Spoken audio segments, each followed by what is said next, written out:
like a YouTuber game this weekend at Wembley.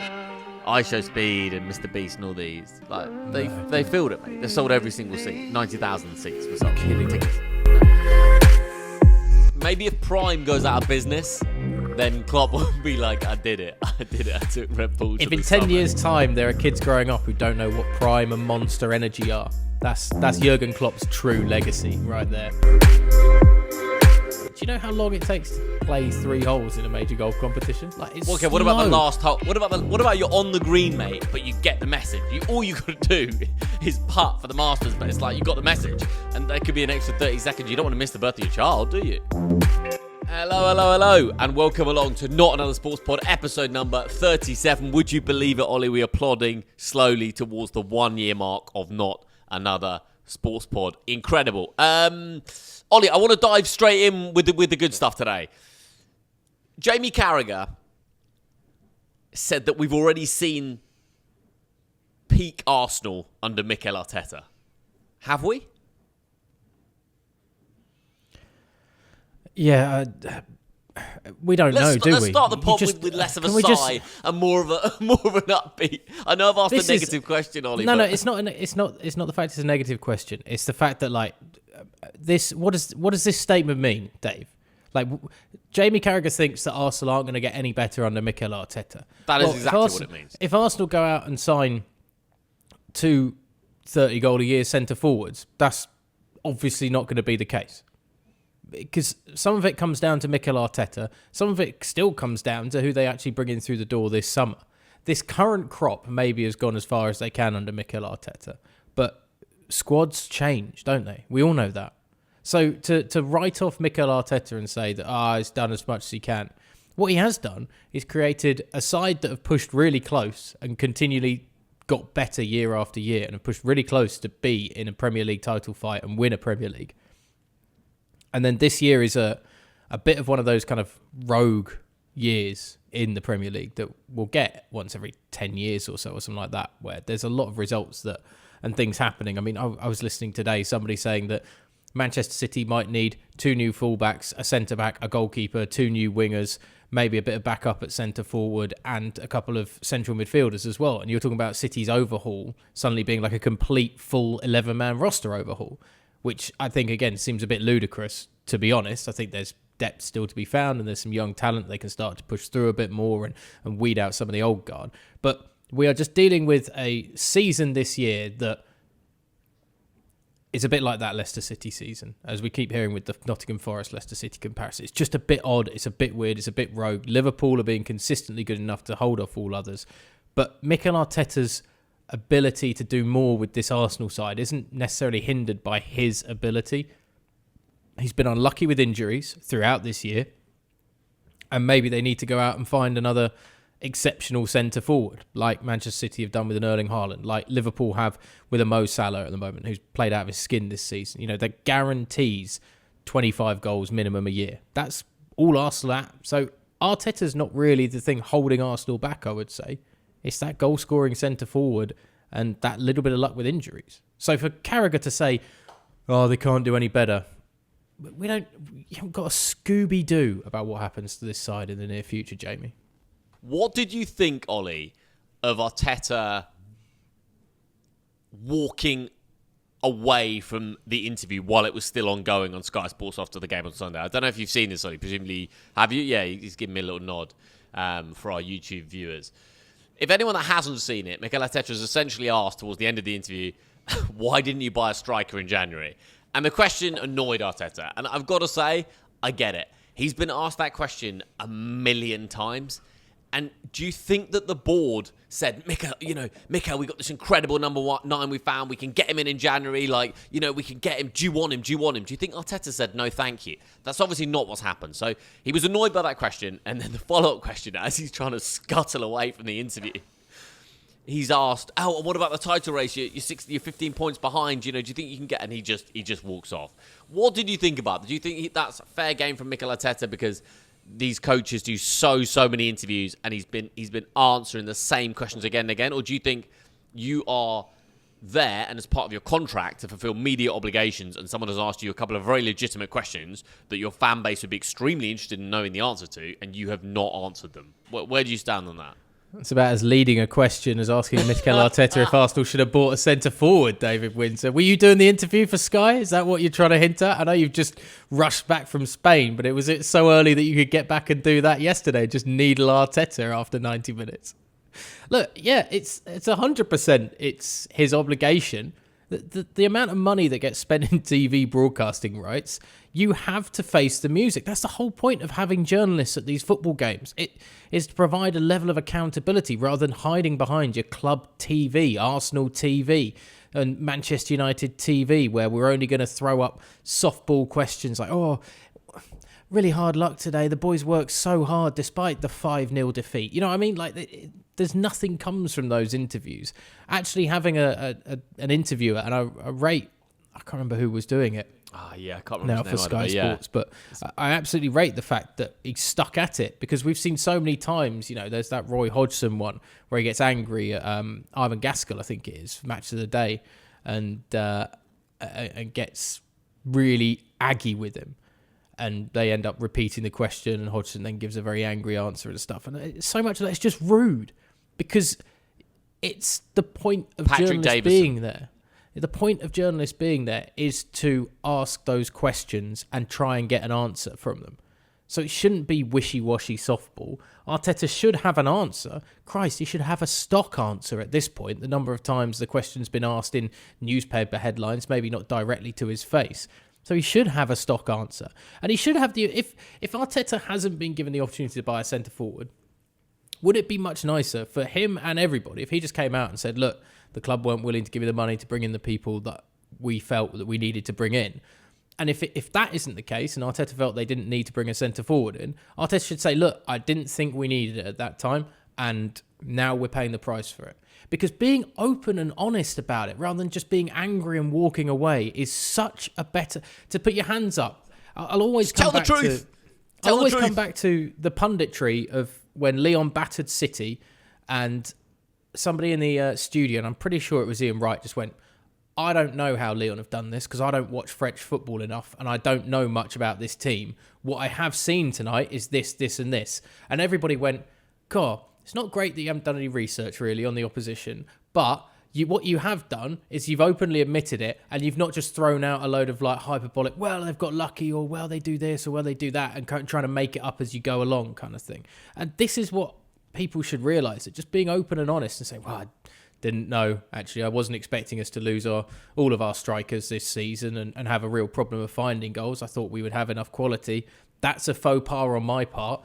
I will do something to rectify it in the future. Accept responsibility, acknowledge a mistake, and say that you're going to learn from it. And everyone would just walk away happy. And you'd never have one of these interviews again. But to walk off is just disrespectful. I don't think you can underestimate how powerful that would be if he just gave the honest answer to that question, whatever it is. You know, exactly as you say, Ollie. Or, you know, if he said that the club identified loads of targets, but none fit the exact profile I was looking for. We're going to continue our search in the summer. We completely appreciate the fans want more, blah, blah, blah, blah, blah. So, yeah, he could have just done with being honest. Regarding the have we passed peak Arsenal under Mikel Arteta, I think that it's a young squad, it's a young coach, and as you say, if you look at the trajectory under Arteta, 8th, 5th, 2nd, and the last two seasons, 84 points and 89 points, incredible points tallies. Any other year, you're probably winning a title, really, in terms of Premier League era. So everything suggests that it is just an anomaly of a season. But I did think this, Ollie, just before we came on pod. A Liverpool head coach would not survive 5 years without a trophy. A Manchester City coach would not survive 5 years without a trophy. A Chelsea coach would not survive 5 years without a trophy. A Man United coach would not survive 5 years without a trophy. A Barcelona coach, a Real Madrid coach, a Bayern Munich coach, an Inter Milan coach. The top clubs, they don't wait 5 years for a coach to get everything right, for all the pieces of the puzzle to come together at the exact time. They don't wait for these kind of excuses. And it's nearly 5 years since Arteta won the FA Cup in his first kind of season when he joined. So he's nearly 5 years without a trophy. You don't get away with that at any of the top, I'm going to say 18 to 20 clubs in Europe. You really don't. You're gone. You wouldn't get away with that even at an Atletico, slightly down the pecking order, Atletico Madrid or a, or a Milan or you're not going to get away with that. So I think in that sense, he's slightly fortunate, Ollie. But tell me, in the last 2 months, outside English football grounds, the teams that have had protesters saying that their club is being poorly run, poorly managed: Tottenham, Man United, Chelsea, Manchester United. At Arsenal, at least, they have their frustrations, right? But I would argue that the way Arsenal are doing it with, trophyless season on season is unacceptable. But when you're seeing a trajectory and a growth, as you've already just touched on, as we've said time and time again on this podcast, I actually think sticking with somebody who keeps building you up and up and up. And the hardest thing to have in business, in anything, is continual growth over a long period of time. You're going to have a down year at some point, whether you're talking macro or micro in terms of economics or anything. There's going to be the odd down year. But if Arteta next year continues to grow and they challenge once again for a Premier League title, and maybe they do find an FA Cup or a League Cup on the way that will then stem those kind of criticisms. But I would argue that the way Arsenal are doing it, you're pointing at a lack of trophies, but I'm saying that as a football club, the way it's being run is actually better than so many of those that we're seeing, supporters outside being angry at. The continual rotation of managers, the amount of money that's then being used to pay off managers' contracts, to get rid of them, to bring new managers in on bigger salaries, because the more managers you bring in, the more money it's going to end up costing you. And that just then gets put on fans and supporters, or then the mismanagement of club funds, and then puts them in financial difficulty down the line. Or you find a nice, oligarch or somebody to send it to. I'm sure Elon Musk will be buying a Premier League football club soon enough. Like all these kind of rappers in the US are thinking about buying like National League sides and stuff to try and emulate Wrexham. But it's just that it's so crazy to think how much we kind of battered like the Cronkies in the past and stuff. That Arsenal might actually be a club that is being managed pretty well off the pitch by not jumping the gun and actually trusting and believing in a manager that might still have a chance to bring them success, and is only really a few points or a few players away from that. I agree with the good grace for Arteta this season. I'm not sure it extends to next season, Ollie. I'm really not. I think that the first half of next season is just so crucial for him, because I don't really see, if he starts next season poorly, I do think he'll be in trouble. I do think he'll be in trouble for sure. Well, we talked a lot about Arsenal then. What about Liverpool? 15 points clear at the top of the Premier League table. Yeah, there was a very interesting comment. I was covering a Vanarama National League game up in York this weekend. We had a late kickoff, 5:30 kickoff, so I was kind of watching the scores come in as opposed to seeing anything on like kind of Sky Sports News or whatnot. But Southampton go 1-0 up, and somebody just went, that'll be Liverpool winning 3-1 then. And it was a laugh, but it was like, yeah, it was just going to happen. It just didn't matter if Southampton scored the opener or not. Like, you can't. There aren't enough superlatives for Arne Slot, really, of how difficult that job is. I mean, everybody was treating it like going into Manchester United after Ferguson, going into Liverpool after Klopp, and to some extent, it was. I don't think it is actually comparable to an extent, just because of the longevity of Sir Alex, obviously, at United. But in terms of success and bringing success finally to a massive club in England, yeah, definitely huge what Klopp did with Liverpool. And it's really difficult. It's probably the most difficult job in the world to go on after Elvis, to go into United after Ferguson, and probably to take Liverpool after Klopp in the modern era of Liverpool managers. And to make the minus tweaks that he has done, and it is so smooth. That's the thing. Even with all the Mo Salah stuff bubbling under the surface, you've never felt like that is going to rock the ship at all. And it's so well handled by everybody around the club right now. It's it's nothing short of exceptional. The title for me, and I think we've said it a while ago. I've said it a while ago. I didn't ever believe that any of these sides were going to end up challenging Liverpool late on in the season. I think we're completely vindicated by what we've seen over the last 2 days of football. What percentage of the credit do you give to Arne Slot, and what percentage will you give to Jurgen Klopp leaving? Because let's be honest, this is Jurgen Klopp's squad. This is Jurgen Klopp's team. This is Jurgen Klopp's culture that he's set around the entire football club, and everything is ingrained within the players. So what 20% Klopp, 80% slot, 70-30. What are we saying here? Because it's impossible, I think, to view this as look. Arne Slot will, if he wins the title, it's him, and he deserves all the plaudits. Of course he does, but it would be remiss not to at least accept that he entered a situation. And yes, no one fancied Liverpool to win the title at the start of the season. That's absolutely true. You can go back and look at all the predictions. Yes, a lot of people were saying, "Oh, this is the end of an era and this and that." But he did still inherit something great, not just in terms of the players, but the culture set. So, what percentage do you give to Jurgen Klopp? Yeah, it's a massive percentage. The turnaround of that club and what Arne Slot has done is built completely on the foundations, and you would argue maybe the first half of the building is built on what Jurgen Klopp has done. The squad he built, the attitude he's brought into the club, and the ability to challenge and get over the hump as well at the top level, which for some sides is always so difficult. You could be let's go back to Arsenal. You could be so close, and never quite get there. And that was actually something that people worried about with Manchester City initially when the money came in for a few years. It wasn't an immediate impact, and you have to get over that first win to then get comfortable with winning. Klopp did that with Liverpool. That's huge.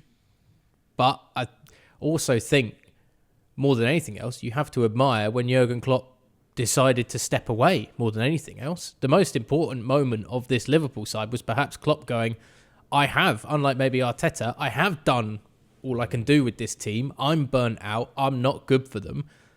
I need to step away when I do. Otherwise, I'm going to take what's a really promising squad with so much potential and burn it out and run it into the ground without getting anything more out of it. So I'd almost argue that Klopp's biggest move in all of this was deciding to go when he did. And then obviously the hiring process of Arne Slot and the tweaks he's made that's the cherry on the cake of putting it all together. One doesn't come without the other.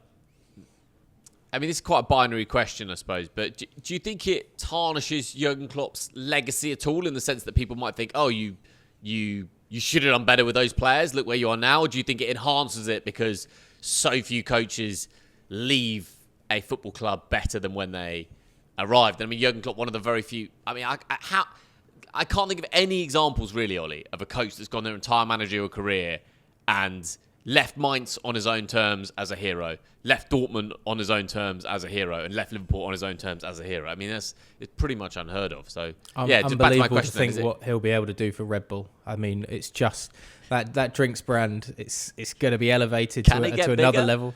I mean, there's a way. Liverpool were a big side before Klopp turned up. Maybe but if Prime goes out of business, then Klopp will be like, I did it. I took Red Bull to If the in 10 summit. years' time there are kids growing up who don't know what Prime and Monster Energy are, that's Jurgen Klopp's true legacy right there. No, I think it enhances his reputation because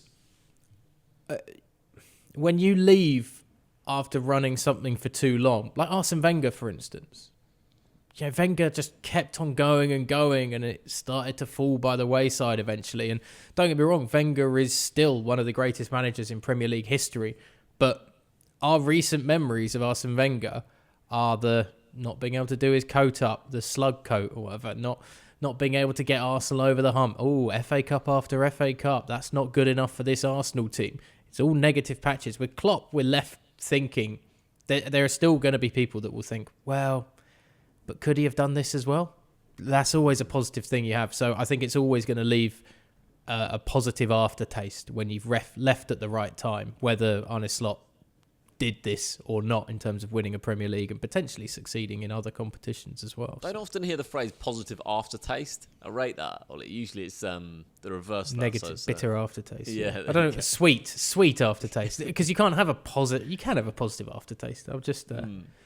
let's go through some other... Well, but you're a Liverpool fan. I mean... I was trying to keep that quite quiet on the pod, but seeing as we're still pretty small, maybe we can let it slip. Yeah. So ask also, away, I think having a fan perspective is because there's a difference between analysing as an outsider and analysing as somebody that watches it. And fans know and care more than anybody else. As a Liverpool supporter, is there a kind of a thought of, well, you wouldn't be able to do this without Klopp to Arne Slot and his success, or do you take what Slot has done and put it in its own right of, well, actually you've changed enough for me to give you a lot of credit in how this has gone? Yeah, I think obviously it's a combination between the two things. I think the legacy left was absolutely incredible, as I kind of alluded to earlier. Certainly not just the players, but absolutely the culture within the club, I think, is massive. Outside looking in, and obviously when you see some of the kind of the in-house club TV stuff, which, yes, is very curated, it looks like a really, really honest group of players. And I did always feel that there's always eras in football, and the end of this era for Liverpool will be, let's assume Virgil van Dijk and Mo Salah sign a 2-year deal, even if Trent goes to Real Madrid. The end of the era will actually be at the end of the next 2 years. By then Mo Salah's 35 and Virgil's, I think, 36. And I think that is more of a marker, because you can actually go out and buy another Luis Diaz. You can. Or an Alexis McAllister. Like, they're out there. They're terrific players, but they're out there. But if Virgil van Dijk, your Alisson, your Virgil van Dijk, your Mo Salah, I mean, these are once in a blue moon positional players. So I actually think the end of an era, Slot is clearly a top coach, but whoever was coaching this side for the next 2 years, Ollie. I mean, if Ruben Amorim had been appointed Liverpool manager, he still would have had an incredible group of players to work with, and you'd fancy them to be in a title race still this year. So, yeah. But my point is that, I think the end of an era for Liverpool will come in 2 years' time when Mo Salah and Virgil van Dijk run out their next, assuming they sign 2 years of their contract, and they're all Alisson, Virgil van Dijk and Mo Salah kind of 35, 36. I think that's the end of an era. Until then, I still think there's juice and trophies to be squeezed out of this football club for sure. And you know what? It's such a simple thing. Like, it sounds so fucking obvious, but I'm meant to reduce the swearing on this pod. But it's so obvious. But just score loads of goals. Just buy loads of imperfect forwards that score loads of goals. Like, is Diogo Jota perfect? No, he's injured for a third of every season. Is Darwin Núñez perfect? No, he's a lunatic. He nearly got sent off on Saturday before he scored the equalising goal. Is Luis Diaz perfect? No, because sometimes you think, where's the end product? Like, is Harvey Elliott perfect? No, because he's a bit too young. Like, none of these players, like, is Cody Gakpo the perfect forward? No, they're not. But Liverpool just bought loads of them, and there they are. There's 5 of them, and they all score loads of goals and do loads of stuff. And the point was made on Sky Sports on the weekend that, look at Arsenal and Liverpool. Goalkeeper, you'd say Alisson's better than Raya, right? Backline, pretty even. Arsenal have actually conceded 3 goals less in the Premier League this season. Probably splitting hairs between the centre-backs. Maybe Arsenal's full-backs are a little bit better. Central 3. Again, like, it's a kind of a toss of a coin, really, for me, between those two clubs. And then suddenly you go to the forward line, you're like, oh, okay, it's chalk and cheese. Look at the goals scored by Liverpool this season, and look at the goals scored by Arsenal this season. Chalk and cheese. So, yeah, I think there's another couple of really exciting years to come under Arne Slot, even if Trent Alexander-Arnold goes to Real Madrid. So I think there's two big years to come. Is there any fear, not even as a supporter, but just in general as watching this Liverpool side, that Arne Slot didn't bring anybody in this year? He's using Klopp's team. He has to bring people in the summer. Every side needs a refresh. Is there almost a fear that because we haven't seen what Arne Slot does in a transfer window yet, there's very much an unknown? Because what he does in terms of bringing players in, it only takes a little bit of acid to turn the alkali into a neutral, for instance. So won't happen, Ollie. The structure at Liverpool is such that Arne Slot, all he'll say is, I need a left back. And the sporting director and those above say, okay, we've got you a left back. That's it. So Arne Slot isn't scouting players. He's not saying I like him or him. Of course, I'm sure there's an open conversation. But essentially, as I understand it, how it works is that he'll talk with the sporting director and, the head of recruitment just say, look, I need this position. And they'll say, of course you need this position. We agree. Go out. We've got this player for you. He fits this profile, this, and it's done. So I don't think under this Liverpool structure, how it's set up, I don't think there's a space really for bad apples. I think the signing your Mario Balotelli's, those days have gone, I think. And it's if you look at the players that Klopp bought that didn't work out, I mean, they exited the door pretty quickly. The ones he didn't like. So, yeah. Don't make jokes on Liverpool TV with Jurgen Klopp. Is it Sissoko found that out? Yeah, well, that was exactly the name, mate. And you know what? The fans really liked him. They actually really liked him. He was a sort of a bit of a cult hero, but Klopp didn't like him and he was gone. But so I don't think that will happen in terms of bad apples coming in. I think it's just a case of, they're probably going to go and sign Kerkez, the Bournemouth left back. He looks awesome. Have to sign a replacement for Trent Alexander-Arnold. Wouldn't surprise me if that's the only bit of business, by the way. 50 million on a left back, 50 million on a right back. Wouldn't be surprised me if that's the only bit of business that gets done this summer. I think Liverpool need number 9. But when you're at that level as well, same for Arsenal. I mean, there's a lot of number 9s out there, but who's better than what you've got? Even,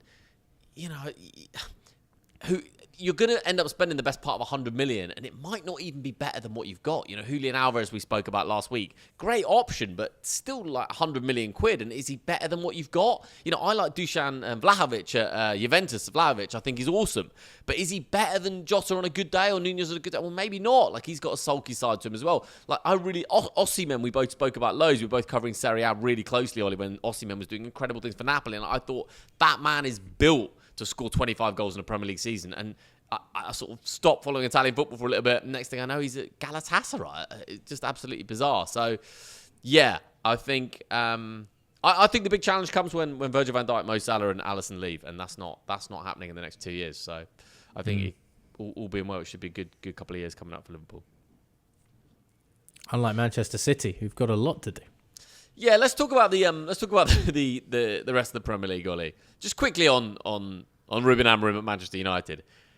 How many interviews does that man give? Well, he's a great communicator. Ollie, that guy gives a long form interview every single day. It's absurd. And I'm not Man United fan. I'm not even looking for this content. But it's just there. Oh, there's a 17-minute interview with Rio Ferdinand and Ruben Amorim, which, by the way, isn't just 17 minutes because you've got to set up, get someone in. There's the chit-chat before. There's a bit after. The PR person's got to brief you. So that's not 17 minutes of Ruben Amorim's day. It's more like an hour. And then you've got, he's doing this sit-down interview and that sit-down interview. It's the same questions every time. I mean, poor old Ruben Amorim. I mean, I've said it a million times, but he must be thinking, what on earth have I done? I think he hates it. I think he hates all of it. Because I almost think doing all of these long form interviews is like a therapy session. It feels like for him he's quite candid, and he does very heavily hint that he hates certain things about the club and gets frustrated about and makes a lot of kind of underhanded comments about it. And I kind of think, a lot of it's just like a therapy session. Rio wants to do a chat. We'll do 25 minutes. Just let me get this out. I need to get it off because otherwise I'm going to explode at somebody that I'm really not meant to explode at, and that's going to be a very detrimental thing to my career. Some of the stuff he said, Ollie, since he's arrived, I mean, there's probably about 10 mad quotes he said already, calling it the worst Manchester United side in history. If you're a part of that dressing room, I don't know what you do with that as a quote. I mean, you're sat at that dressing room, or you wake up in the morning, or someone in the WhatsApp group, the players' WhatsApp group, sends a link saying he's called us the worst Man United team in our 100-odd-year history. Like, it's punchy chat. He said loads of other stuff. The latest was, Wayne. Last week we said Wayne Rooney called him naive, and he wasn't happy about that, and all sorts. So I don't know what. Also, all his interviews now are just some variation of we've just got to survive till the summer. We've just got to get to the summer. We've just got to survive. We've just got to sort all this out in the summer. So it's a big target to put on your back for this summer. Suddenly, like we're now expecting miracles. It's the and who's going to Man United, by the way? Yeah, it's the guy that's bigging it up. We're going to have something super special. It's going to sort it out. You see it in like every kind of comedy movie where the guy down on his luck is just lying to the investors or whatever. Like, oh no, something's going to come. It's going to be a super surprise. I haven't got anything. Or the political candidate. What am I going to do? Yeah, we're going to turn this country. Make Manchester United great again. There'll be red hats all around Old Trafford. It wouldn't surprise me if he said something like that. He's done so many interviews, it might just spill out.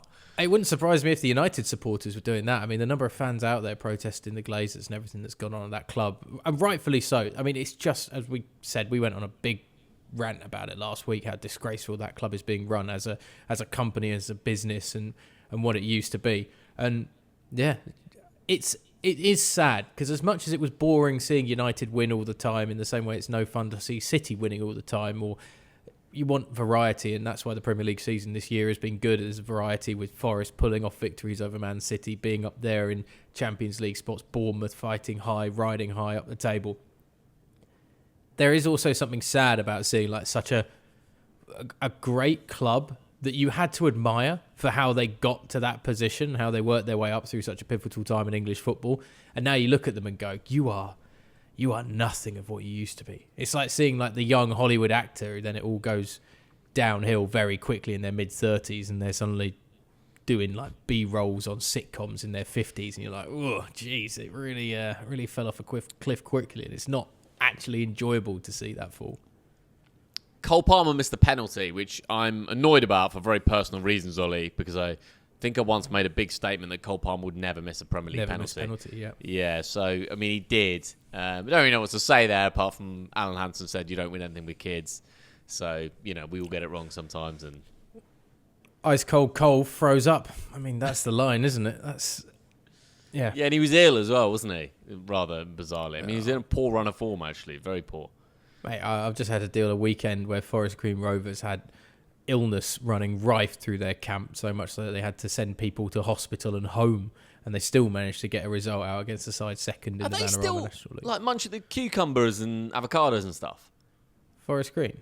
Yeah, weren't they like some vegan club a few years back? Yeah, they've got a £100 million new stadium project that's going to be totally environmentally friendly coming up in the next few years, which for a National League club, albeit owned by a millionaire, it's pretty bold. I don't think it'll actually happen, but yeah, they are very. It's good to have a USP though. Whatever you think about it, it's great to have that kind of. And by the way, if you're after investment in the year 2025 and beyond, go green. I mean, that's the play, isn't it? It's all about the green energy. Ollie, I just want to preview the second legs of the European games coming up. By the way, let me know if there's anything else you want to talk about in the Premier League. If not, I'm going to bulldoze into No. We're all good. To the European ties, because I do think that this is where the Champions League for me is just you can criticise it, and I certainly have my opinions on the expanded group stage, but the knockouts of the Champions League is the absolute sharpest end of club football. Is awesome, and there's some cracking ties then. The Liverpool PSG, obviously we record the pod on a Monday, so we missed that Liverpool smash and grab in Paris, Ollie. What can you say? Everyone's already said it. Alisson goalkeeping masterclass, one of the greatest goalkeeping performances I've ever seen, and Harvey Elliott scores the winner. What I would say is a lot of people are saying Paris Saint-Germain have a great chance at Anfield on Tuesday, and I'm going to put my neck out and say no, they don't. You get one chance, you get one opportunity to take down a side, and that was it. And they could have won that game 3-4, 5-1. What are you chuckling about, Mr. Wilson? Sorry, the grey jumper and the lines being thrown out there is very Eminem of you, I have to say, in 8 Mile. You only get one shot, one chance. Opportunity comes once in a lifetime. Come on, man. Sorry. No. I mean, I'll take an Eminem reference all day long. Although he's got pretty weird in recent years, hasn't he? Yeah, he's not quite as edgy, I think, as he used to be. Got a bit more mainstream. A lot of, collaborations with the NFL and stuff, albeit around the Detroit Lions and everything. I mean, you've got to take the money, I suppose. Yeah, I think this round of games last week was actually quite predictable. Oh, come on, mate. It was great. No. Madrid derby, Okay, obviously, but I'm just saying, if you looked at Arsenal PSV, you'd have gone Arsenal would win. Okay, 7-1's a big blowout, but you'd have said Arsenal will win. So, Real Madrid Atleti, an exciting game, but you'd have said, Real Madrid will probably edge it. It'd be close. They know each other. Yeah. But yeah. Liverpool PSG, again, it didn't really surprise me that PSG gave it a great go but fell short, because that's what PSG have done for the last 10 years in the Champions League at this point. And then they've come up against an opposition like Liverpool that are just better than them. Club Brugge against Villa, you would have argued that the Premier League side in that would get a relatively comfortable victory. Barcelona Benfica, that probably you'd have argued would be closer. A larger margin of victory for Barca, but again, you'd have taken a Barca victory. Dortmund Lille, there or thereabout. Bayern against Bayer Leverkusen, you'd have said Munich would go through. And Inter doing Feyenoord. I mean, it was just like... Oh, man, I disagree so much with this, Ollie. I really do. And it just shows they can see things differently. Because I'd look at it and be like, no one thought Bayern Munich would go 3-0 ahead in that first leg against Bayer Leverkusen. Nobody thought that PSG would batter Liverpool in one of the best Champions League performances I've seen in a long time. The odds of Arsenal scoring 7 away at PSV, it was probably 500 to 1. So I disagree in that regard. I'd have said a handy win. I could have seen Arsenal winning 3-4-0 easily in that. 7 is egregious, but yeah. 7 without a striker. I mean, it's... But anyway, which of the ties interest you the most? Real Madrid against Atleti is without a doubt the best one. I mean, it was the best one going into it. Yeah. There's no better place to have a big rivalry game, intercity rivalry game, than in a Champions League knockout stage. I just wish it was maybe a quarter-final rather than this round, because I'd love for both of these two to be staying in the competition and going that one step further so that you get a really elite 8. I mean, if you'd have said, would you rather have Villa, Real Madrid or Atleti, you can have 2 of those in the quarterfinals, you'd take the 2 sides from Madrid over Aston Villa. No disrespect to Unai Emery, what he's done is fantastic, but yeah, I'd rather have those 2 meeting later on rather than at this point. But that's the draw you get, and that's the luck of Champions League football as a neutral fan, so to speak. Europa League's also really interesting. I think 2 things have kind of struck me. So Tottenham are a goal down after the first leg against AZ Alkmaar. So that's surprising. What do you do, Ollie, if you're Ange Postecoglou and you made this huge thing about, I always win a trophy in my second season? Like, so let's say you get knocked out on Thursday. What do you do there? Like, what's the PR move? Does he have like a PR, like presumably within Tottenham, right? There'll be someone Ange can talk to about like PR strategy. Is there maybe? Because like, what's he supposed to do? Because he went out and he made quite a big play about saying I always win a trophy in the second season. Is he just going to be like, yeah, but the injuries, mate? Because that's not really what he said when he said I always win a trophy in my second season. Like, when you say always, it's like, I always, hell or high water, I always win a trophy. That was his statement. Yeah, and if I was Ange Postecoglou, I'd have quit this Monday after that Bournemouth game where you just about got away with a 2-2 draw, and then you can say, well, my second season never finished and I left them in a possibility, you know. If only they had a trophy in my second season, except when I leave halfway through, and then, you know, who knows, might have won it. It's if I see out the full season, we have a trophy. Yeah, I mean, if it was poor against Bournemouth for the large part, and to come away with a draw out of that seems pretty criminal. They're poor. They're crap, Tottenham. Yeah. Like, they've been extenuating circumstances, same at Man United, but it's just not good, man. That, like, for the last sort of decade of us watching the Premier League, Ollie, that peak Harry Kane and peak Son, I think probably just papered over everything. You've got it wasn't exactly a top 2, but you take my point. But those 2 dovetailing off each other, it was great, and now you don't have that. You have an aging Son. By the way, I really like his pen, like a kind of odd side-footed Panenka. If you haven't seen it, check it out, anyone listening, because it's quite an unusual penalty. And Harry Kane left, so I don't know. Those 2 dragged them through so much, and what you've got left is, should they have spent 60 million quid on Dominic Solanke? I mean, obviously not, but the market's the market. Yeah, I mean, look, they're not out of the competition yet. Maybe they win 2-0, Ollie, and next thing you know, they're in the quarterfinals, then anything can happen.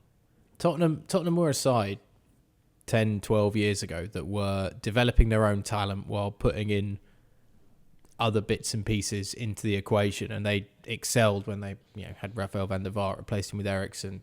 They brought through Dyer, Dele Alli before those 2 kind of went off the rails, and Eric Dyer had a big drop in form and Dele Alli just had a big drop in pretty much everything. I can't remember where Dele Alli is at the moment, but I think, man, he's at Como in Italy. And obviously kind of a tragic story, really. Yeah, what happened in his childhood and stuff, Ollie. But yeah, I think he's training with Como, maybe. I might have that wrong. But they had kind of a conveyor belt of like fullbacks coming through, like replace, keep going, keep them coming through. Obviously, missed out on the Bale era, and then as soon as Poch left, basically that kind of system and strategy of development and incorporation kind of finished. And I know people were frustrated with how that season started after missing out on the Champions League final, obviously. With Pochettino, and the club felt they had to move in the right direction, which some would argue if a manager's not doing it, half a season's enough and you need to go on, particularly with where he'd taken them to.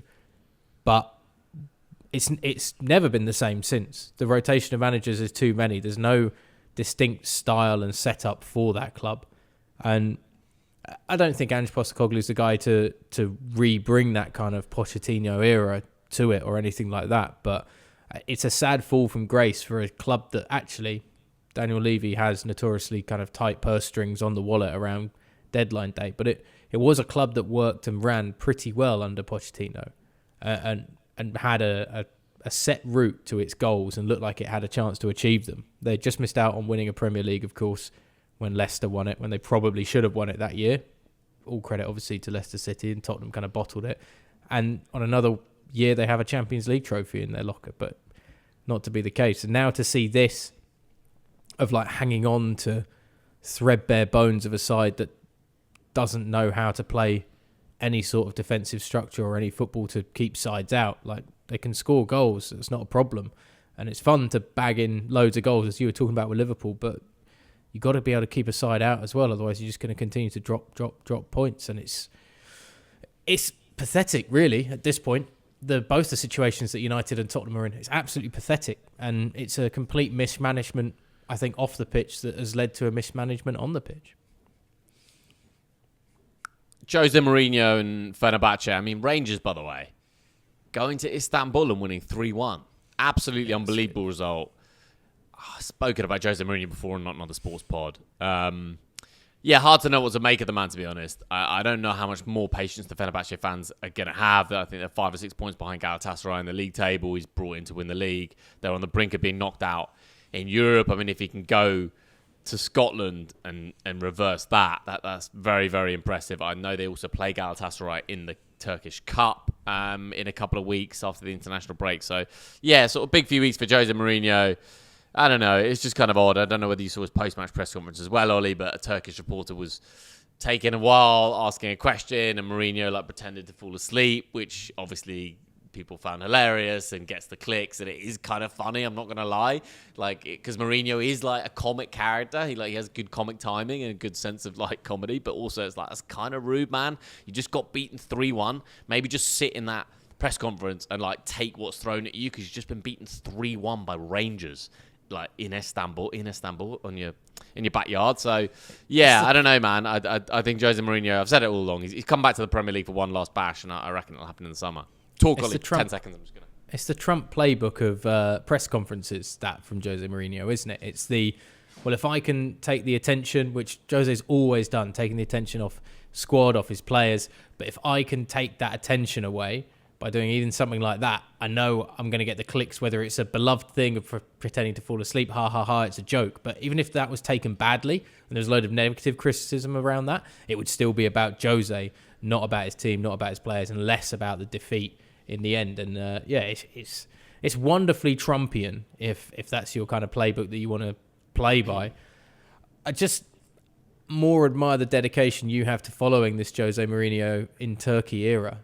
Finding streams of Fenerbahçe against Galatasaray in the mid-afternoon out in Spain, the attention to detail on his press conferences. I mean, it'd be very easy for that to be missed on the footballing radar at this point, and there's probably just you and Andy Brassel that are in cahoots in trying to keep your eyes on all of this. So, well, let's delve further into.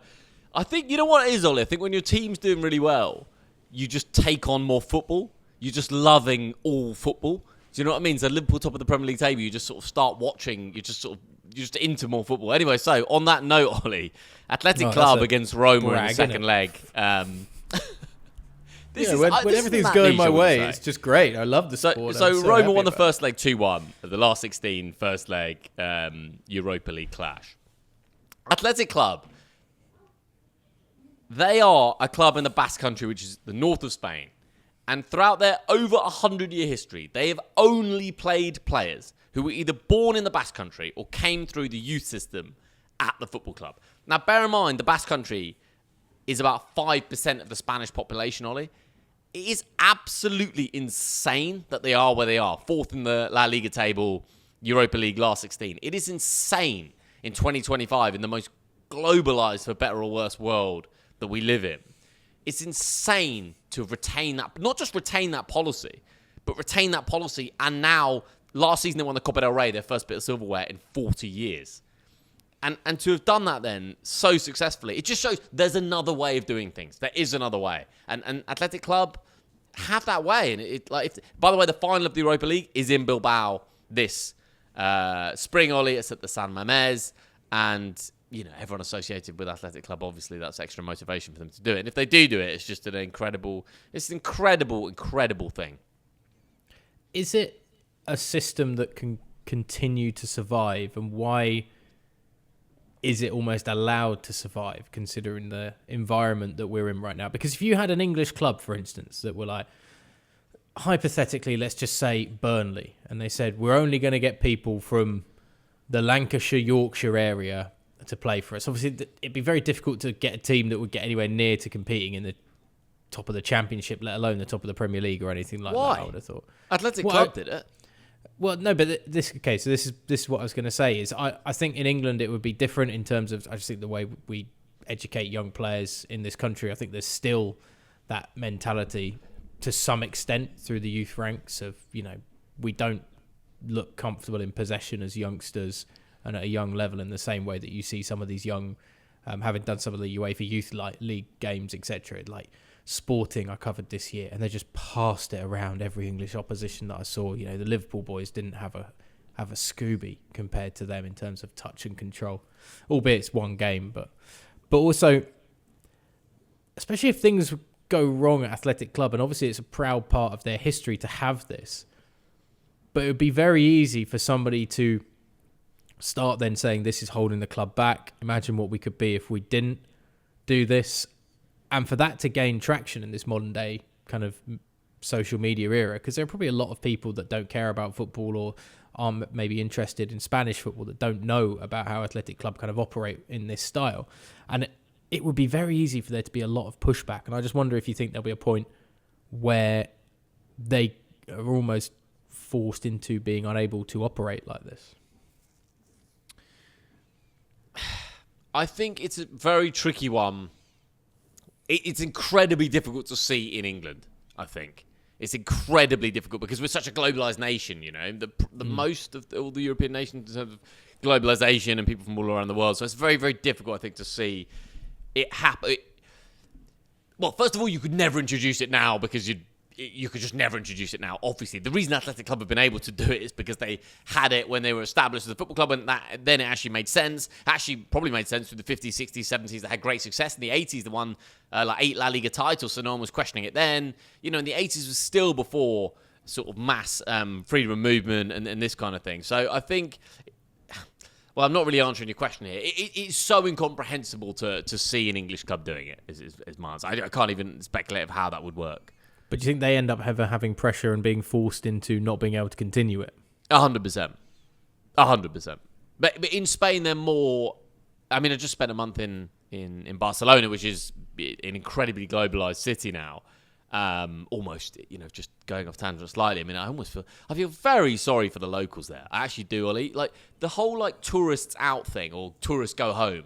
You might have seen articles about that. It's everywhere, man. It's not just a random article. It is everywhere. Airbnb, F off, and tourists go home. There's graffiti all over the city. And whilst the Barcelona residents, obviously the world changes and the open market's the open market. And, tourism is a massive, it's 15, 20% of Spain's GDP. You can't hate someone that's making your country relatively affluent. But at the same time, if you're... I don't know, man. If you were born and bred in Barcelona, you don't have a chance. You don't have a chance. Airbnb prices, hotel prices, everything's absurd. Everything's geared towards the US market. Well, where am I going with this, man? Yeah, but Spain as a country, I would say, has more authentic regional pride, I would say. And this obviously comes from what happened with Franco and stuff. But the country's very split. So the Basque region are fiercely proud to be Basque, and the Galicians in northwest Spain fiercely proud of that, and they all have their own, not even dialects, their own different languages and dishes, and we don't really have that to the same extent in England. Obviously, we do. What are you saying about the Wigan Bap? I mean, a pie and a loaf of bread. I mean, they're mightily proud of that, and you get the Cornish the War pasty. of the Roses, and I'm not saying we don't have it. I'm saying it's more. It's more authentic. I was actually in Madrid for a couple of days, and Madrid feels more authentically Spanish in many ways. But I don't know where have I gone with this. But the Basque Country is a kind of a fiercely proud region for many historical reasons, which I won't go into. But look up Basque region and just read a little bit about it because it is very interesting. But I don't think there's not another story like it in certainly in European football and possibly in global football. Although I imagine the North Korean league probably keeps pretty in-house in terms of player selection. But until the Premier League, rights deals all sorted and they're getting shown Premier League football and suddenly they're flying them all over. Negotiator with, with some of those TV deals. Look, if Mikel Arteta could be guaranteed 30 goals a year from a North Korean centre forward, they're having him. They're having him next season, 100%. There's no value you can put on it. 100%. A couple of other football topics on the agenda for me then, Ollie. One is Neymar return to the Brazilian national side. And then I do also want to talk to you about the 2026 World Cup final, which is going to have a Super Bowl style half-time show. I was trying. Let's get Neymar out of the way. Okay, so Neymar, I mean, he's gone back to. I don't know why I'm laughing. I mean, Neymar's in his pomp, Ollie. He was an unbelievably exciting, unique, very, very joyful footballer. Like, I think he kind of gets. I think actually his reputation is slightly unfair because I think injuries dictated so much of what happened to Neymar and possibly made a couple of wrong career choices at the wrong time, etc., etc. I think there was an attitude and personal kind of attitude problem that a lot of people didn't take a shine to either with Neymar. I don't think he ever covered himself in glory when he would try and humiliate defenders when Barca were winning like 5-0, 6-0 and, you know, toying with professionals. I think that got a lot of the ire. I don't mind that, though. That he did the rainbow kick for PSG when they were battering everyone in Liga, and I know that didn't. And then he got rainbow kicked himself off the pitch for doing it. I mean, that was the thing. Like, people took. There's a difference between beating somebody and beating somebody with a bit of class. And just on him though, and his success though, Ollie. I mean, it is worth mentioning that for 4 seasons really at Barcelona. Between 2013 and 2017, I mean, he played 186 games, scored 105 goals. You know, it's better than 1 and 2 for a wide forward. Won every trophy in the book. I mean, he scored, what is it, goals for the national team? Like 80 goals for the national team or something like that. I mean, it's, you know, it is incredible. Anyway, he's at Santos now. But he's back at his boyhood club, Santos, in Brazil. And he scored 3 goals in 7 games, and now he's been, he's been brought back into the Brazilian national team for the upcoming March international break. The thing is, what people might be thinking, he's back in the Brazilian league and he's scored 3 goals in 7 games. Well, no, because the Brazilian league doesn't start till the first week in April. He scored 3 goals in 7 games in the Brazilian state championship, which is just the state, because Brazil's such a massive country, obviously. They have this kind of pre-league season state championship where there's less travel involved and you just play like sides from your state. Big, though. It of course it's big. I mean, I'm being mean about it because flippant, I would say. Flippant about it. That's the word, because it's other nations don't have that, mainly because they don't have the geographical size of Brazil, by the way. That's the main reason they have it. And the state championship still holds a lot of sway, and there's been a big push in recent years from actually like TV companies and the media to get rid of it because it plays really well inside Brazil, but you can't sell the product outside of Brazil. Etc., etc. So, I mean, I don't know. Does he deserve to be back in the Brazilian national side? I don't know. 3 goals in 7 games in the state championship? Possibly not, but he's Neymar and that counts for something. Did he deserve to have T-shirts as if he'd been killed during the World Cup when he went down with a back injury? I mean, with Neymar, everything's tripled, quadrupled in terms of emotion and scale when it comes to Brazilian football. Like, I mean, he was the next great son of Brazilian football. I think you'd probably look and go, Pele, Ronaldo, Neymar in terms of the rank and file. So, yeah, getting him back in is a Brucey bonus for attention on the national team during an international break where South American World Cup... no. Was it qualifiers they've got? It will be the World Cup qualifiers? You mean their international break? Yeah, it must be the World Cup qualifiers. Oh, or is it the Copa America qualifiers? Not sure. But yeah, so this will be like relatively important football, but actually I think it's easy to forget about international football a lot these days with how much club football and continental football at the club level we have as well. So it keeps the attention for the Brazilian FA. I'm sure somebody's had like wink, wink, nudge, nudge. Let's get Neymar in. Brings hype, hysteria, sells tickets, sells T-shirts. Yeah, why not? And look, the guy can still obviously play. I know he's had injuries in Saudi and hasn't been playing consistently for a long period of time now, but he is back playing football at the highest level in Brazil, which is hyper-competitive compared to any other nation in South America on a club level, particularly in comparison to European sides. So, yeah, I've no beef with him being back in the national team. The other thing, Ollie, about Neymar is, I don't know whether you know this, but for 9 years prior to this year, he's always been injured around the time of his sister's birthday. Have you heard this before? No, but this sounds very much like getting a yellow card before an international break. Yeah, and so for the 10th consecutive year, he's picked up an injury And around the same week as his sister's birthday. Very, very, very unusual, I suppose. Yeah, is your sister's birthday such a big deal that you have to pause work for it for 10 consecutive years? I don't know, but there we go. I'm sure there are mad coincidences in the world, aren't there? So, I know you don't get paid holiday, but if you just said, like, oh, family means more to me, again, wouldn't it be a nice thing to say? Don't people appreciate that? Like, Scotty Scheffler was going to pull out of the Masters midway through the Masters if his child was born last year, because he was like, I don't care. I can be leading the Masters with 10 holes to go, but if my child's being born, I'm leaving the golf tournament and I'm going to go and see the birth of my child. And no one would have gone, oh, outrageous, I had money on you. But people have gone, oh, isn't that beautiful? So if you said, look, me and my sister are immensely close, and Dave, what about Dave turning up his nose and shaking his head? No, but 3 holes left and you're 4 clear in the Masters, Ollie. What are you doing then? Do you know how long it takes to play 3 holes in a major golf competition? Like, it's okay. What about the last hole? What about you're on the green, mate, but you get the message? All you got to do is putt for the Masters, but it's like you got the message, and there could be an extra 30 seconds. You don't want to miss the birth of your child, do you? Yeah, no. I think in those, if it was a last shot or something like that, I think you probably do. There's ways of making up that time with a police escort once you become the Masters champion. I think it's scuppers. I mean, if you win the Masters and you bolt because you want to see the birth of your child, I mean, there's a whole pomp and circumstance to the presentation, the green jacket, going up into like the winner's special locker room they have and stuff. It's, that would be a big hiccup for what the TV broadcasters and everybody would have paid for and would want to see. But again, the story would be, no, that's so much better. You just going off being a family man. So if Neymar just came out and went, look, I love my family. This day means more to me than my own birthday.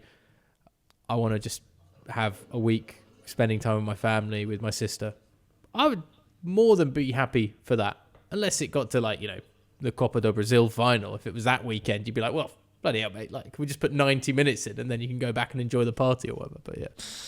The 2026 World Cup final then is going to stage a Super Bowl style halftime show. So when I saw this, I was thinking, right, what's the kind of counter argument to this? Like, what's the pro argument for this? And I'm really, really struggling, Ollie. One thing that I did read, the negative? Say again. What's the negative? Well, the negative is this: the Super Bowl show. When the Super Bowl show takes place at halftime, it apparently takes 5 minutes to get the stage all set up and 5 minutes to take the stage off. Right? So there's 10 minutes straight away. And obviously the Super Bowl show lasts for however long it lasts, half an hour or 45 minutes or 20 minutes, whatever it is. I don't know. You'll know better than I will. But it takes 5 minutes to set it all up and to take all the way 10 minutes. So I don't quite know how you have that show at halftime in the World Cup final unless it's a 4.5 minute show. You know what? If Adele wants to go up and sing one tune, one belter, and then leaves, maybe it works. But I don't really see how you're doing that unless you make it a half-hour half-time. And I think the minute that happens, we're wandering into very, very dangerous territory. So I've heard 2 numbers, 12 and 15 minutes, will be the show itself. The show for the World Cup final? Yeah. So I'm assuming it's going to be around about 12 minutes for the World Cup final. Which means you add 5 minutes either side of it for getting the stage set up and everything like that. We're talking a 22-minute halftime break, right? Maybe 23, 24. Let's call it 25 for the sake of the players will leave the pitch. You have to clear the pitch and everything before you then get the 5 minutes of the stage and everything. Then the show, then the 5 minutes of the stage. Then the players will come back out to do warm-ups and stuff. Because they still have to do... You'll have the substitutes warming up, things like that. That's going to be maybe problematic for them, but look, it's fine. Don't see a problem with this at all. I cannot see a negative to it. You messing? What do people who don't like American football still know about the whole sport? The Super Bowl. And they know about the Super Bowl because of the halftime show. It's become a major event which has showcased some of the biggest stars on the planet and given us some great memorable moments in music. Yeah, but Ollie, football doesn't need to do that. It doesn't have to, but the Super Bowl doesn't have to do that. But it does well, because it generates. Because it's so part of American culture and stuff. That the World Cup final does not need to do that. It doesn't need additional eyeballs. People are watching it regardless. You're saying that people know about the Super Bowl because of the halftime show, and that's what attracts people to it. That's about like getting new audiences in. I mean, do we need that in the most popular sport in the world? The World Cup final. There are still people that won't pay attention to it. But if Coldplay, I heard they're in charge of getting the acts together for this World Cup final. If Coldplay can get Taylor Swift to go and do the World Cup final show, that will be, without a doubt, the most viewed World Cup final of all time, regardless who's playing in it, because all those Taylor Swift fans will be turning on their television sets for that halftime show.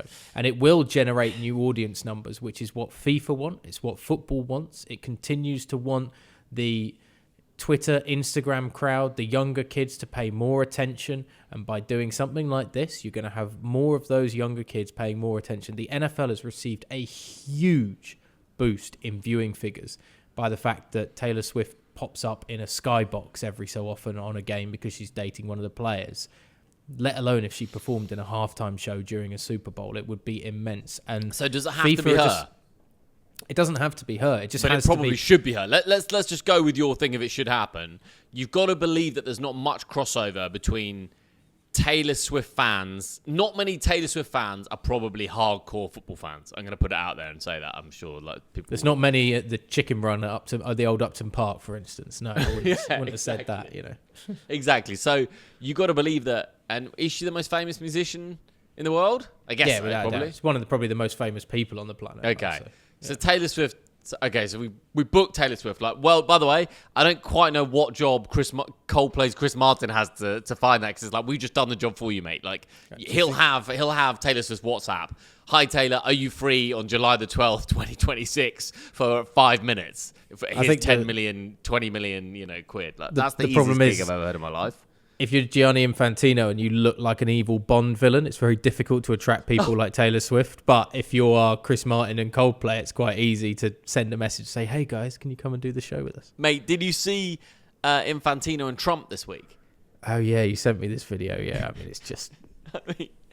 First of all, it's just like, I don't know, like, obviously the FIFA budget is probably limitless, but I mean, flying to the US just to show Donald Trump the World Cup trophy, I mean, it's completely unnecessary.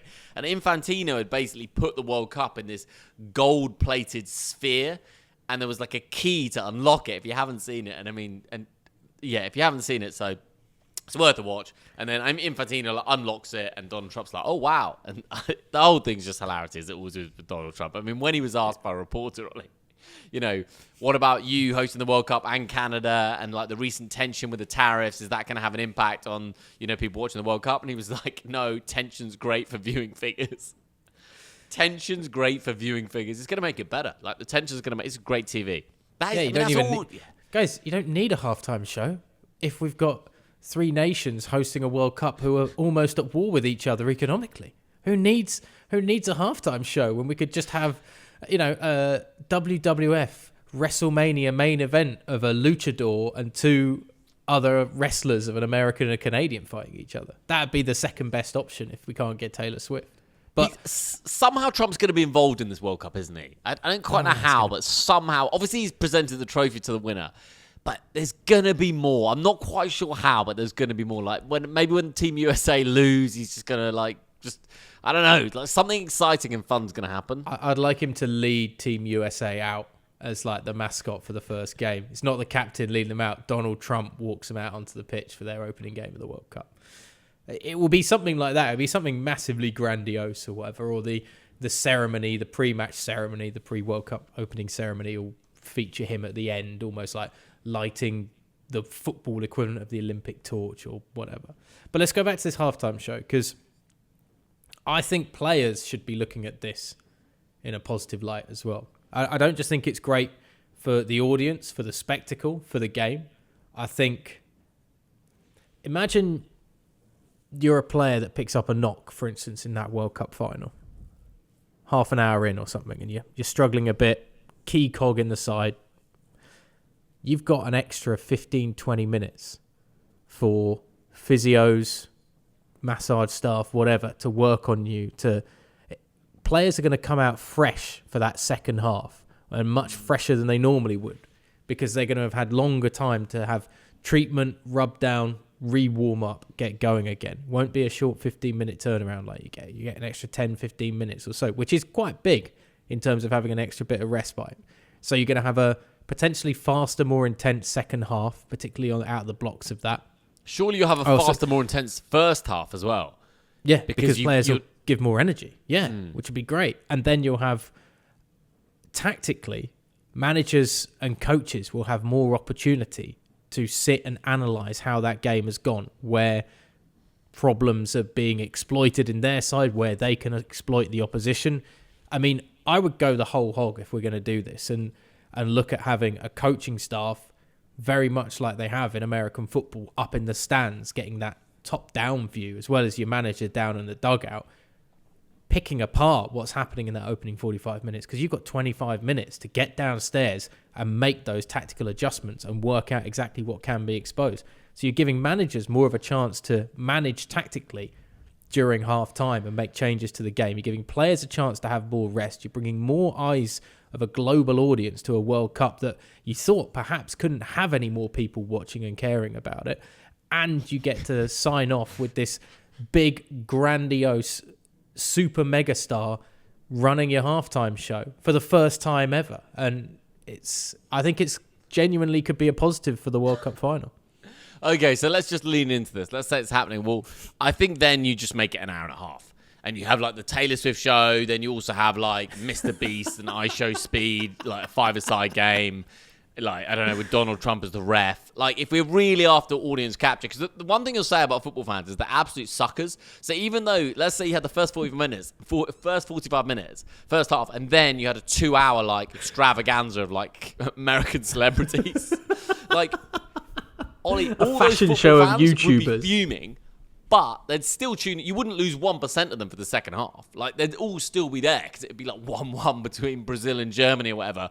People would obviously be watching the second half. So I think maybe if you're going to do it, you just, and America presumably get to choose. I guess they'll have to clear it with FIFA. But I mean, America's going to do what it wants ultimately, aren't they? I mean, FIFA seemed pretty persuadable, let's say, with certain things over the last couple of decades. So why not just lean into it? Taylor Swift, yeah, you got all her audience. Mr. Beast, I Show Speed, yeah, a presidential debate, just the whole. Maybe you have the two most popular YouTubers have to be incorporated into each team's starting 11. You know, I like it a lot. Mr. Beast is suddenly lining up at centre back. Speed's up on the right wing. Finally gets to show. I Show Speed. I'll have you know, Mr. Wilson. I don't know or care about his name personally. I just know he gets the clicks, and that's all we care about right now when it comes to this World Cup final. It's clicks. You know they played. Did you see that there was like a YouTuber game this weekend at Wembley? I Show Speed and Mr. Beast and all these. Like they filled it, mate. They sold every single seat. 90,000 seats were sold. You're kidding tickets? Me. No, 90,000, mate. A YouTuber game. I Show Speed on one team. Mr. Beast. It was played at Wembley. 90,000 tickets were sold. They won't have been cheap either. A lot of those won't have been cheap seats. I mean, yeah. I don't know. Well, there we go. Pretty wacky, that, isn't it? Well, at least the BBC have said that Match of the Day should have less football and more analysis, which is good as well. So that's let's go on to kind of any other business then. Ollie, explain this because I only saw the headline. BBC chief or something said less. He essentially wants less highlights and more analysis. And I mean, it's one thing I don't understand that. I think that's completely the wrong way around. If anything, it's the other way. Here's the most ludicrous line of the whole thing. Match of the Day, and I quote, should not be built around highlights.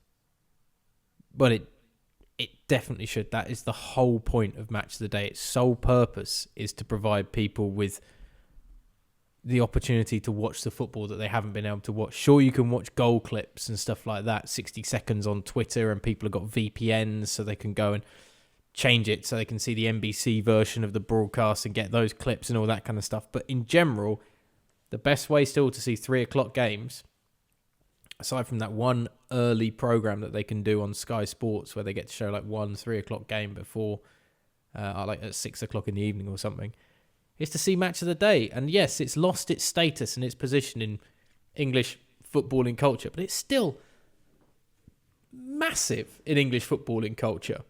It is. I still know gets people, huge viewing figures as well, by the way.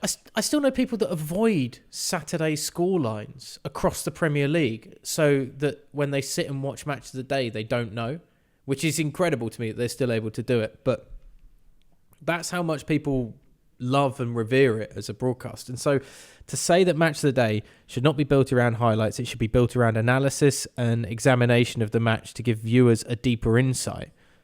I mean, that is the whole quote from this article from Chairman Samir Shah, BBC chairman. And it's like, I think you're losing the plot of what people want. People want good analysis, but we don't need more analysis. We want quality analysis, which is the big difference. I use on a Sunday morning, when I have the time on a Sunday, I like to kind of stick match of the day on while I do a workout for like an hour and a half or so. It's a great thing to do, but I find myself just skip through all of that analysis because I want to see more of the highlights than anything else. And I don't know anybody. I've never heard anybody say, you know what I want? More talking in studio and less of the football that I haven't seen yet. It's not something that I think. And how can you analyse something without showing people? That's the other thing. You need to show people more of the game so they can see how the game has played out. And then somebody can say, well, that's played out because of this. Rather than going, the thing you haven't seen, well, let me just tell you about it. What a world. We're also living in a world where a radio broadcaster this week called the Nottingham Forest goal against City just going, well, he had one saved in the first half, but now he's scored and they lead 1-0. And that was the report, that was the update on the radio. And I was like, well, I'm in the car, so I could kind of do with knowing how that goal went in rather than just being told that he scored, because we've gone across to you because you've told us that he's scored because Forest are now 1-0 up, but you need to tell me what's happened because I can't see it. I mean, we're losing the plot a little bit, and I know my hands went very Trumpy then if you're on the YouTube, but we are losing. Hard not to. It's so hard not to. It's so good. The dance isn't really in my repertoire yet. In a world where 90,000 go and see I Show Speed and Mr. Beast in a football match, I don't know what to tell you, although it would be good to get involved in that somehow, wouldn't it? What? Getting a little hustle. Yeah. Yeah, I don't know. Maybe when Not Another Sports Pod hits 1,000 YouTube subscribers in the year 2039, then we'll have a game. It sounds like a game that is dying for a Chopper Harris defensive midfielder performance from Oliver Wilson. Just I Show Speed never walks again after one crunching lunge from Wilson as he's getting beat down the byline, you know. I mean, he's an absurd character. Did you see him on CBS this week? No, I've anyway, all right. Well, we're venturing off topic. Any other business in terms of the world of sport, Ollie? Bills quarterback Allen agrees record $255 million contract extension. Who is this and why does it matter? Josh Allen is like the great hope in Buffalo of finally giving them a Super Bowl. They've been so close to making the Super Bowl for the last 4 years now. Continue to be pipped just by the Kansas City Chiefs at various points in the playoffs. But Josh Allen is the reason why the Bills have been so competitive. He was the league MVP last year as well. So it's no surprise he's been given a new deal with an absolutely monumental amount of money. If you want to talk about the NFL, let's try this instead, Dave. A great pass rusher, guy that tackles the quarterback in the NFL, basically. Guy called Myles Garrett. Legendary, has led the league in sacks on numerous occasions. That's where you tackle the quarterback before he's thrown it. And is going to have a Hall of Fame jacket at some point. He will be in the NFL Hall of Fame. He is fantastic. But he's playing at the Cleveland Browns right now. Now, it was earlier this week he came out and said that he wanted to leave the Cleveland Browns. It's been rumoured all off-season that he wants to do that. Wanting a trade because he wants to go out, he wants to play for a team that's going to win, and the Browns at the moment just stink, and they've stunk for a long time. They've got a lot of mismanagement in their ownership. They paid the largest ever contract in NFL history to a guy, quarterback, who was up on 36 counts of sexual assault and who has now been worse at American football than he's ever been in his career. He's absolutely terrible now, and good on him, to be honest, for being so terrible, because he doesn't sound like a very nice piece of work at all. So the Browns are terribly managed, terribly run, won't compete. Myles Garrett says, I want to leave, I want out, I want to win. It's all about victories, getting Super Bowl rings, and like the glory of sport. And then the Browns have offered him a load of money this week, and he's decided to sign on the dotted line and take the money. And it just sums up the sadness sometimes around sport, because you love to hear an athlete talk about it's about winning and legacy, and you make more money off your rings and off your successes than you will off salaries, and isn't it great to be such a great player but actually have the trophies to back it up. And then when somebody goes, yeah, that's what I want, nah, not really, I just want a paycheck, it just makes you a bit sad, doesn't it? Like, it takes that childish fantasy out of the sport a little. Well, it's sad because that's not why we got into sport, you know? So it's sad when you see someone act in a way that's a complete paradox to why we got into it. Would you take... I have no idea how much you earn, right? But would you take 45 grand a year, but you get to do the World Cup final for life? So you continue doing the World Cup final, the peak of what you want to do in sports commentary, but 45 grand a year, or go and work, say, for the Saudis for, doesn't matter, money's no object. Generational wealth, 200 million or something like that. I mean, obviously, it's the second one. I think... But you'd never... never... In the first one, are you saying the income is capped at 45,000? The income is like... Yeah, that's what you get. There's no side hustles, there's no feet on OnlyFans, there's no YouTube monetization, like, there's nothing I can do. You're never going to be, like, comfortable, but you're doing the thing... No, but I mean, are you saying that it's 45 grand, there's no way I can earn more than that? I'm capped at that. You're at, like, 45. Maybe, like, 60 at a push. But you really well, not which gonna... is it? Because those are different numbers. Okay, let's meet in the middle then. Let's go 50 grand a year for the rest of your life while you're working before you take your pension and stuff. Right. And you can do all the World Cup finals, Champions League finals, but you are capped at I get that. the Champions League finals as well.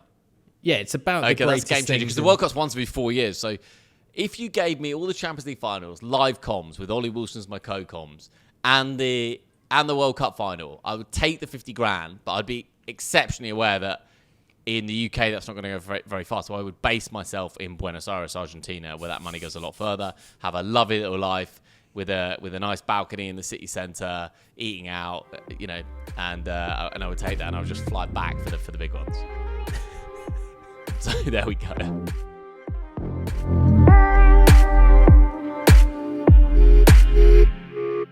The